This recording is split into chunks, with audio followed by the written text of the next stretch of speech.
when I started drinking alcohol, like out of secret little flasks at football games and things like that, just subtly, I suddenly felt like, oh, I'm not worried anymore. Like I don't have this social anxiety. I feel like my humor is highlighted and like, oh, I feel sexy and I'm fun. And it just having alcohol shut down your prefrontal cortex so you're not over analyzing everything that you do is liberating. I just stayed in a culture of alcohol, really. I sought out being a bartender because I wanted that fun party life. It was affecting my life because, kind of like to piggyback on what I was just saying, how much I thought about it, how much energy and time it took for me to feel better after drinking, then like to think about how will I go procure my alcohol without it being super obvious. I'm excited to kick off this next episode of Flip Your Mindset. I am your host, Stacey Urick. Today's guest is Jessica Betancourt. Hi, Jess. How are you? I'm great. Thanks, Stacey. So I'm really excited to have Jess. Jess is actually coming to us from, or you're in the Canary Islands, right? Mm-hmm, mm-hmm. Yeah, I love this. This is one of the things that I love about doing this podcast is I get to interview people from literally all over the world. Mm-hmm. And so I'm really excited to have Jess on today for two reasons. Number one, she's a fellow RTT practitioner. And if you follow me, you know that I specialize in trauma, but one of my best tools that I have to use is something called Rapid Transformational Therapy. Jess and I were both trained by Marissa Peer to utilize that tool, that method, to help people really get to the root of why they might be challenged with something in their life. And we're definitely going to get to that with Jess. But what I really want to focus on for this particular episode is her life challenge, her adversity, what it is that she overcame. And I'll just give you a little bit of info on the backstory. Jess grew up with a lot of emotional abuse and started drinking and smoking pot at age 15. At 40, she recognized on her own that she was suffering from alcohol use disorder, and she utilized RTT to change this and transform the beliefs that were keeping her alcohol addiction active. And as somebody who does specialize in trauma, it is definitely a big topic of conversation amongst my peers about how, for most people, any kind of substance use disorder usually starts from a wound that people are trying to heal or really not heal, really trying to numb out, right? Mm-hmm. I was just getting emotional when you hear your story back to you, or you hear, in RTT, we practice giving a client their own words back to them and how powerful that is. And just here sitting and me being the recipient of that experience, I was like, oh yeah.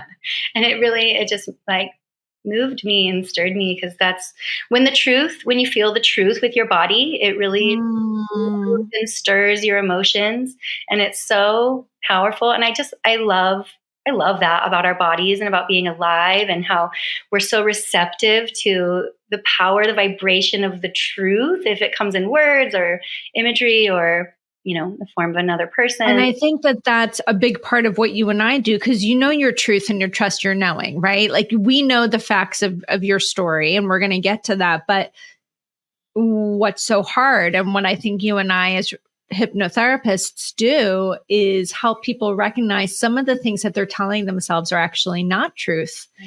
Right. Mm-hmm. It's a perception it's not relevant anymore, or it's not helpful to them. And we can help them see that through a different lens with RTT as well. Mm-hmm. So what was it about me just stating that you were a victim of emotional abuse and you started substance use at 15? What was that for you? Can you take us back to what was going on in your life and where alcohol and substance use came into play for you? Mm-hmm. Totally. I think in your adolescent years, you're really forming your identity in a more solidified way that moves you out of childhood, right? Like that's what's biologically happening, that's what's mentally happening, and you're forming a self-concept that becomes so strong. Like a lot of Well, I talk in circles, so come with me. Yeah. If you look at some of like the Alzheimer's studies and people who don't know much about themselves anymore, they can, and you play music from their adolescence, they know every word and like they become animated, and it like brings this sense of aliveness back to them. And I feel like there's this stamp that happens in adolescence that we just carry with us forever. It's like, it tends to be our favorite music. We tend to really like those times, that era. And, it's like, it's a really strong sense of identity. And so when I was developing this identity for myself at 15, 16, 17, I had a very emotionally abusive parent, a narcissistic parent who, and give you a hint, it's not my mom. I felt really unsafe in being myself. I felt really unsafe in my home. I felt he was not physically violent with me, but what was said to me, what scared me. And I just didn't know what to believe. I didn't know what other people wanted of me. I felt very confused. I felt like I couldn't authentically come into myself the way that I was, because it was wrong. I was bad. I was never going to do anything right. What was I doing? I was like expected to know so many things about being a successful person at 15. And, I grew up in a culture in the 90s where there was just weed everywhere and just ditching school and go smoke pot by the river. And I wanted friends and I wanted to belong. And like, that's how it started for me, was by ditching school really and smoking weed with people too. It wasn't the weed that I liked. And I realized this later, because I didn't like feeling out of sorts, but I did like the ritual and the community of going out and having like a secret together. It's bonding you, like the other people know it. You're doing something that's special. And like, that's what really drew me into the pot smoking culture of the 90s that like really stayed with me for about a decade. But weed wasn't my thing. I didn't really like feeling high. I thought I was drooling on myself and like, oh, did I pee my pants? Like it wasn't my substance. And then when I started drinking alcohol, like out of secret little flasks at football games and things like that, just subtly, I suddenly felt like, oh, I'm not worried anymore. Like I don't have this social anxiety. I feel like my humor is highlighted and like, oh, I feel sexy and I'm fun. And it just having alcohol shut down your prefrontal cortex so you're not overanalyzing everything that you do is liberating. And it's very liberating at a time in a person's life when you feel like things are very confusing and you're constantly judging yourself and you're aware of everyone. It's like, it's so overwhelming to be a teenager, as we all know. And then if you find something that eases that for you, you return to it. It makes it easier. You find a way to get it. And so that's really how all of it began for me. And then I just stayed in a culture of alcohol, really. I sought out being a bartender because I wanted that fun party life. I wanted quick money. I like being awake at night. It became really interwoven in my identity for a long, long time. I'm going to take a sip of vitamin C. Yeah, no, that's great. So while you're on that pause, I think it's always so interesting. And this is something, I definitely have had people in my family, friends who have suffered from addiction, but I never really fully understood addiction. I always did have a gut understanding that there was something deeper, that nobody wants to be addicted to a substance, right? Mm-hmm. But I also bought into this concept early on that, and I'm not saying that it's not. Let me preface by saying I don't believe that this is it. I just don't think it's the only thing. I grew up hearing, addiction is a hereditary disease. And that, some people are predispositioned, which again, I'm not discrediting and saying that that's not the case. But what I didn't understand, I assumed all people that were addicts walked with an addictive personality. And that was the reason why. If they took a sip, that was it. They were going to be hooked. That was kind of the programming I had been given.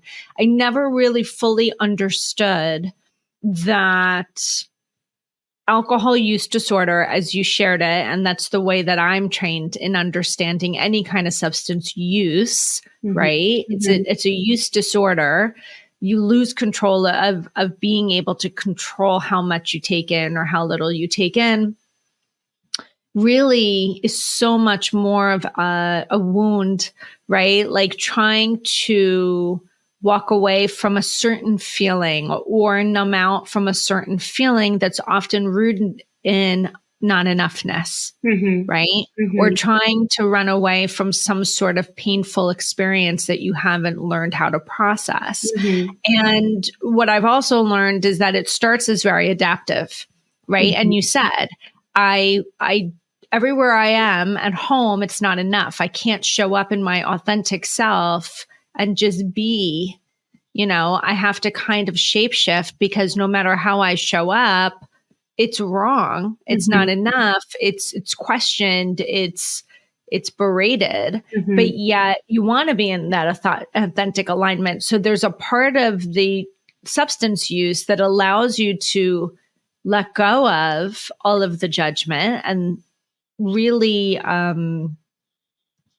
relax in. So at the beginning, it's somewhat adaptive. Correct. And this is what I never understood until I really learned about alcohol use disorder, is that it starts adaptive, meaning it starts out as a benefit, right? I get to actually connect with my authentic self. I'm not overthinking my ability to do that.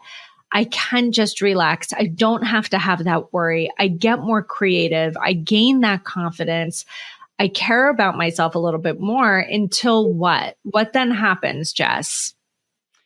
Well, until it becomes so habitual that you lose your access to other resources. I could answer this question probably in like 20 different ways, just off the top of my head, just as you phrased it. But what I look at with people is how it becomes such a well-worn neurological groove that the other resources that you may have access to, or that you do have access to, don't become as appealing. They're not your first thought. They're not the things that you would rather be doing, because it's just so simple just to do it's just so simple just to open a bottle and pour a drink. That's the easiest. And our mind likes the easy. We want easy. We don't want to waste energy on finding a different route to the water well every day. We like habit. That's how we conserve energy. We like routine. We like familiarity. We like the consistency of what we know and what's familiar.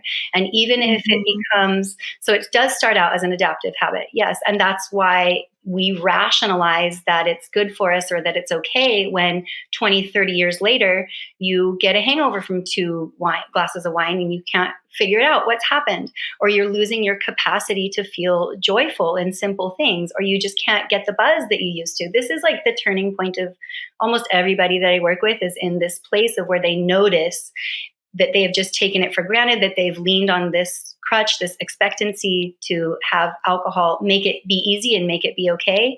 But now we don't have the enzymes to process alcohol when we're older and we're constantly taxing our liver. We don't have the capacity to experience simplicity as being pleasurable, because we've created a sense of like needing that dopamine hit quickly, right? Which then plummets us. So we're really hormonally imbalanced. Forget. Am I answering the question? See, I went. Oh gosh, yes, keep going. I'm learning so much. No, we're really, really good, and I think you're being very clear and concise. So continue, please. Okay, and so the issue comes when people wake up to, or when I wake up to, when a person wakes up to the fact that they have relied on something to give them feelings for them, a substance to manage your feelings, or something to not think about your problems. It feels like a powerless situation, because all of your power has gone into something doing it for you. And so in that moment, it can feel scary, because you might cease to believe or to accept or to have the experience that you have that ability to self-regulate, to manage, to handle stress, to be upset and not die from it. We forget, right? And so when you take alcohol away, and I'm working on a masterclass right now, actually, where I just have people who chronically and consistently drink, as I did, so no judgment there. I drank every day, to not drink for 24 hours. And just what does that feel like for you to not be able to, at 5 or 6 o'clock, go drink because you're bored or you're stressed or like you are off work, so you now deserve it? Like, it's a foreign world, and it can feel scary because of it's just foreign. You haven't been in contact with that part of yourself, with that part of your brain, with that different kind of thinking for decades, probably.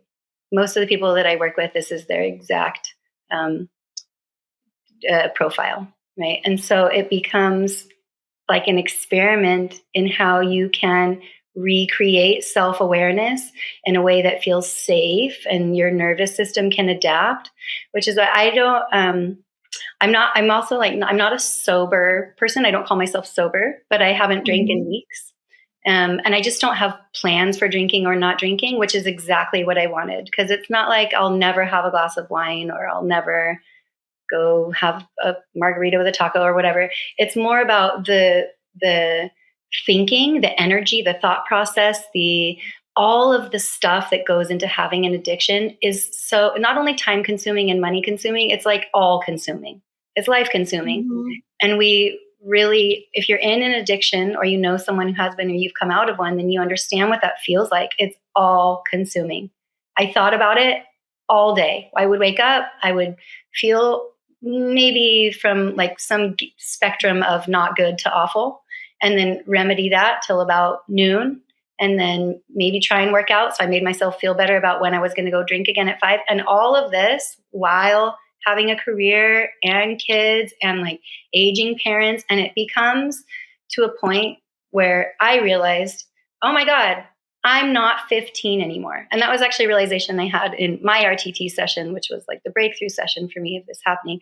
My conscious mind, my subconscious and my conscious got on the same page that I'm not 15 anymore.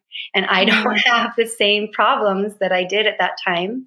And I don't need to handle them in the same way that I told myself was an adaptive habit at that time. I'm going to definitely address that. But I want to do it, and we're going to do a second episode, and I want to focus on it in there. Right.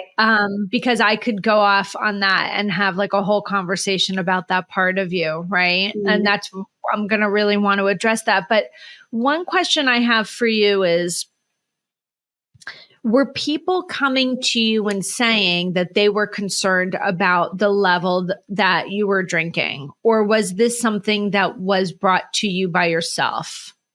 Nobody ever said anything to me.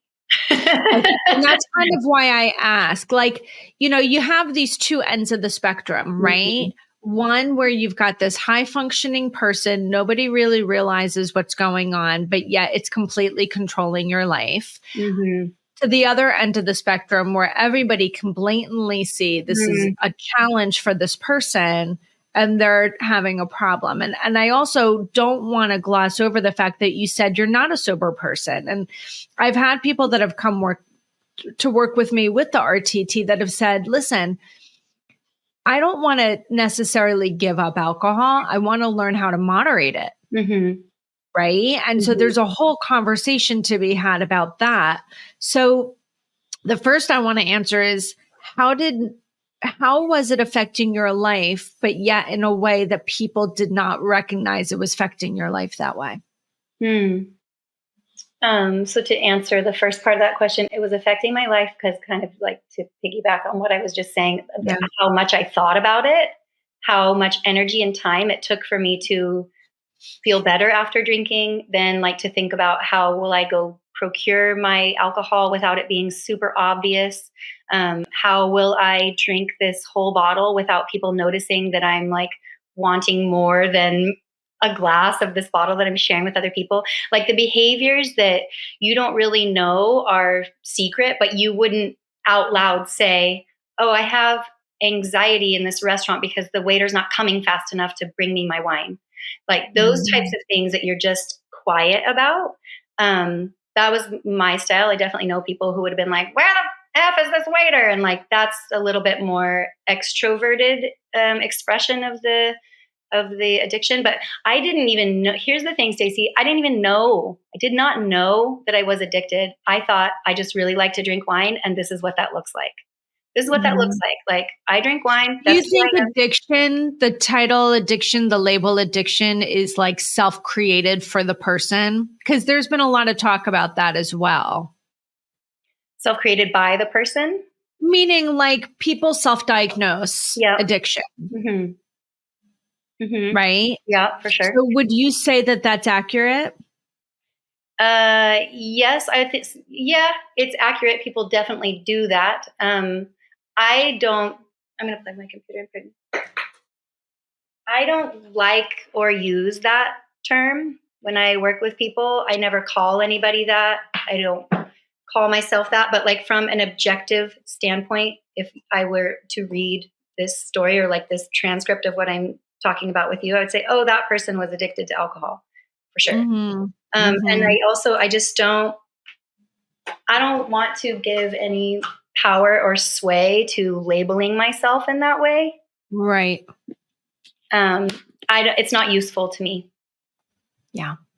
So going back to the second part of the question that I had, and now I can't even remember what it was. You're Do you good remember? at recall. Do you remember? I was like, I know I had a second part to this question.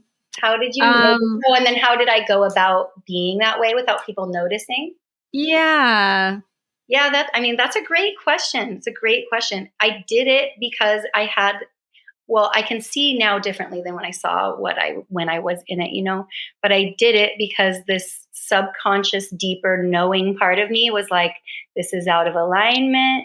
This is really not desirable behavior. Like if someone could read your mind right now and you're drinking wine with them and you're like eyeballing how much they're pouring into their glass and you feel insecure about that because it means less for you, that's like a scarcity mentality that's really unattractive. There was like this whole underlying motive happening with me being like, yeah, I'm fun and I'm funny and I love to drink wine and like come hang out, but like I'm going to drink as much wine as I want. And that's the priority for me. That was the priority. I would hide wine in my bookshelf at parties. So like people wouldn't drink my organic vegan wines, stuff like that. Like, I know I wasn't like, this is what I do, but I knew that I was doing that. And it felt slimy and shady the next day when I would recall what I did. Mm-hmm. And it wasn't did awful. Anyone know you were doing that? Like, did your partner know or your spouse know that you were doing that? No, he probably does now though, because he's outside the door. Like, by the way, he doesn't care. Remember when no. Just that type of thing, that type of like, oh my God, I'm doing this behavior. Or like I remember when I was in grad school in my 30s and I was still drinking like a party wino person. I had a young baby. And I got home from grad school because I went in San Francisco and I drove back to Santa Cruz and I like got home and it was like 10:30 at night. But I was so used to drinking a bottle of wine every night that I drank an entire bottle of wine in like an hour. And then I went into my bathroom and I like had to get something from the medical cabinet and I stood on my toilet and I fell off the toilet and landed in my sink and I almost broke the basin. The faucet like dug into my back and left a gaping wound in my back. And I was stuck in the sink in my bathroom. And I was like, and I had thought this, I'm 33, wasted, in grad school with a sleeping baby, and I'm stuck in my own sink in my bathroom because I'm drunk. And I was like, I don't like Was that a wake up moment for you? I had quite a few, but I mean, if I were to put it on like the list of the top 20, yeah. Top 20, I love it. What was the wake up moment for you, Jess?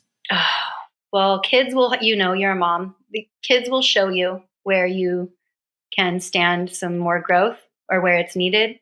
And I wasn't like, I need to change for my kids because I'm a bad mom. Like, I think I'm a great mom. Even when I was drunk mommy, like I would make Play-Doh. I would walk you everywhere because I can't drive, but like couldn't drive because I would put wine in sippy cups and like take my kids to the park. Like, I love you, but I have a problem that I'm hopefully not putting out on you.